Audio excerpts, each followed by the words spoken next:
Woo! Happy New Year and hope you had happy holidays and welcome to the first DnDGreentext of 2021. Hopefully you all had fun, as much as possible on the New Year or whatever during the holidays. And yeah, with that being said guys, I hope you enjoyed this video. Not green, but an excellent story of human domination. Why is it modern people find dragons so appealing instead of abominable?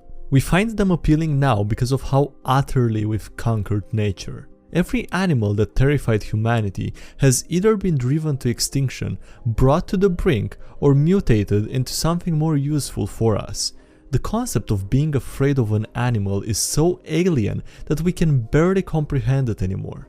Dragons are, to the human subconscious, the ultimate predator. Snakes that can fly, that can spit fire with huge rending claws.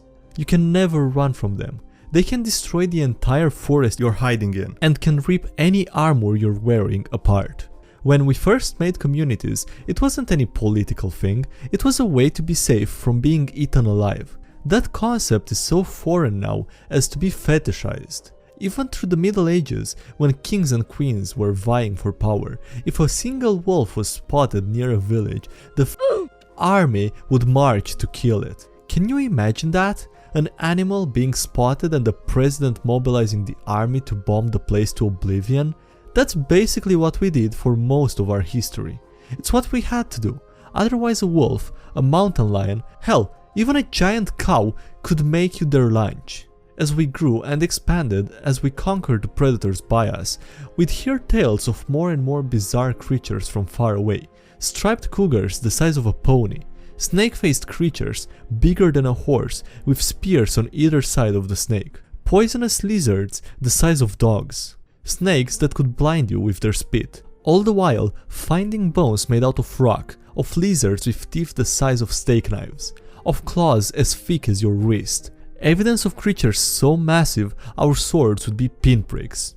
No matter how far we came, there was always this feeling that Mother Nature was right there with us, ready to throw an abomination at us that would turn us back into a group of scared monkeys with sharpened sticks. Not anymore. Now we can end all life on the world with a push of a button.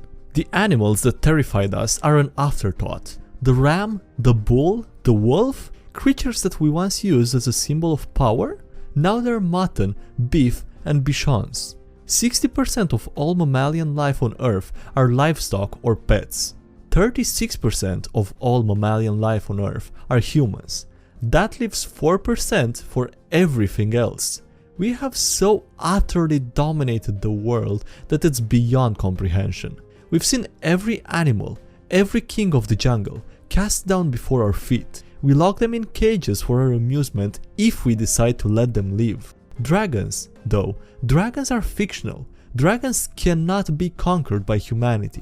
They still have their power, the power we imagined they have. But we simply can no longer imagine an animal as an antagonist. That's why they're appealing. For a creature of such power, of such threat to exist alongside us, they cannot be terrifying. They have to be smart. They have to be powerful on a supernatural level. They have to be humans but with extra. They have to be alluring, because anything truly terrifying would have been put down long ago.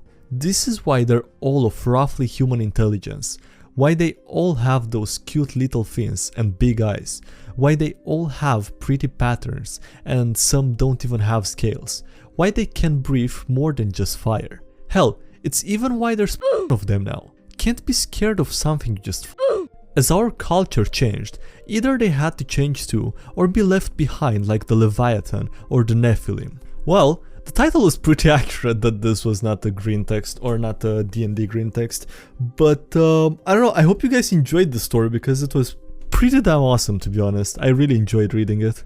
When your DM makes decisions based on dice rolls, quote unquote, be me, Dragonborn Forge Cleric, level 6, who is a knight, be not me, DM, and 5 other players that aren't super relevant. We just finished a boss fight in a dungeon last session. This session, we find an NPC we were looking for. A big bad evil guy, scarier than last week's boss, is chasing him.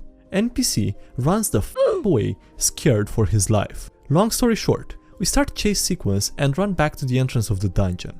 NPC made it to the entrance on his own, well before us. Teleportation shenanigan.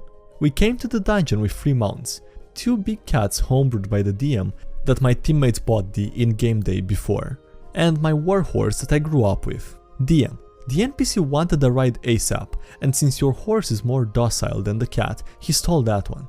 DM later claims that he rolled to see which mount was stolen. Me. Son of a bitch, let's go after him ASAP. We give chase as fast as possible. Lots of malice and we get back in town not too long after the NPC arrived. DM. As you arrive in town, you see smoke in the distance toward location related to NPC. Us. We go there, obviously. DM.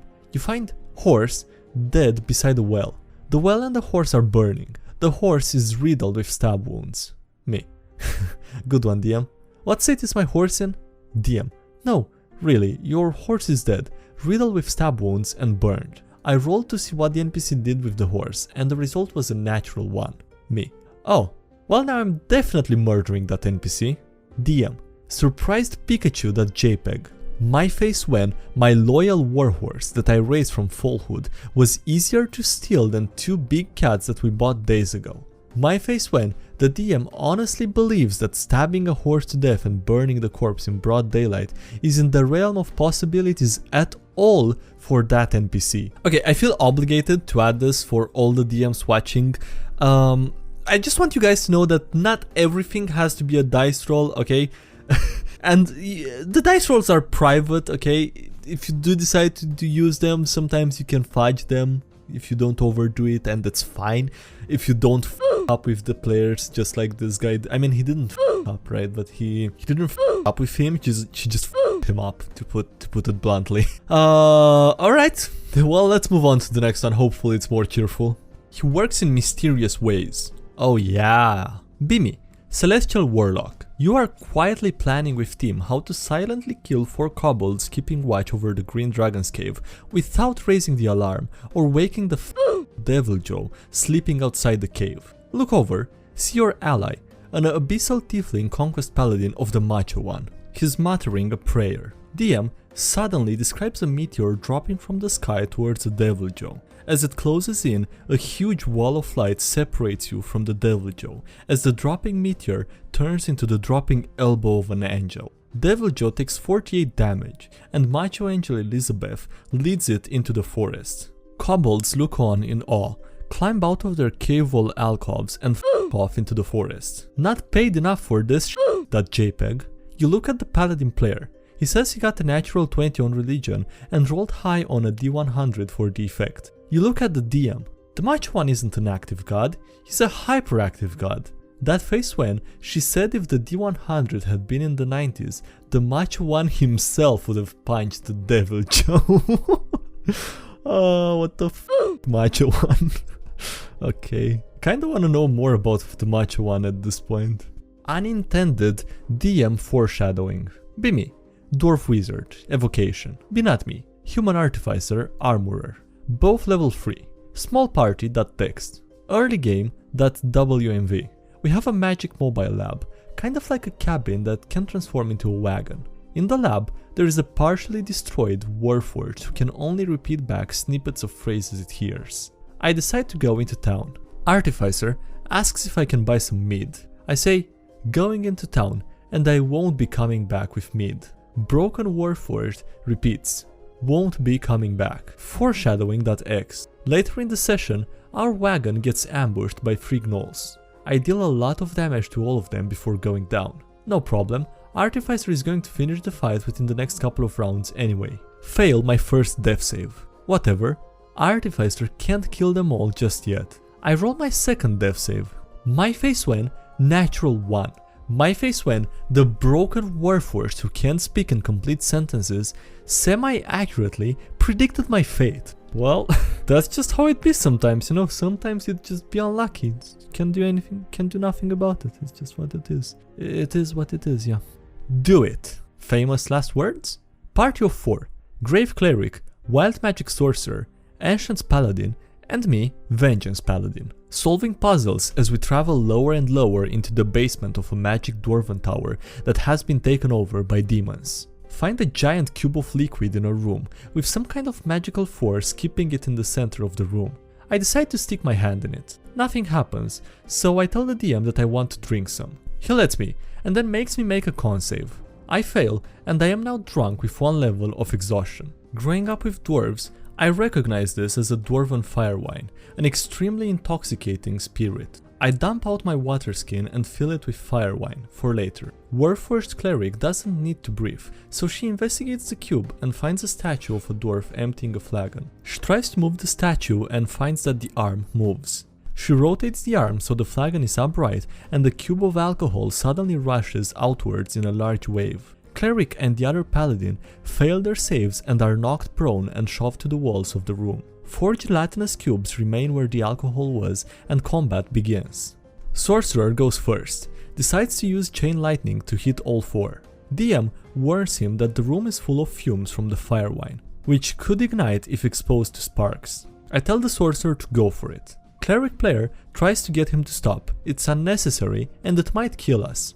Both paladins have fire resistance, me from magic tattoos that the DM allowed us to buy, and the DM from his infernal heritage, tiefling. I'm laughing and saying that it will be awesome. I make a joke that Emperor Palpatine is behind the sorcerer telling him to do it. Sorcerer decides to go for it. Chain lightning hits all 4 cubes and a massive explosion takes place in the room. We all fail our saves. DM smiles on us and only does half the recommended damage, around 50 hit points. Pallies take half, no problem. Sorcerer is almost down and Cleric is not pleased. DM tells us the cubes were CR2. We are an 11th level party. I say that it was worth it. Being the party tank, I would probably have taken more than 25 points of damage, and who knows what else might have happened to me. We fought oozes before and dealt with corrosive attacks. No one agrees with me. DM says most of my beautiful, flowing white hair is gone. No more farmer's daughters for me, I guess. The end. That's a sad ending. He lost his hair. That's as sad as it gets, dude. God damn it. Alright, that was it for this video. Thank you guys for watching, I hope you enjoyed it. Please leave a like if you did and subscribe for more if you haven't already. Also, thank you to everyone supporting the channel on Patreon. Really appreciate it, guys, so thanks a lot for the support given there. With that being said, links below if you want to follow me on any social media, join the Discord server or check out the subreddit. And yeah, that's it. Thanks again for watching and I'll see you next time. Have a great day, bye.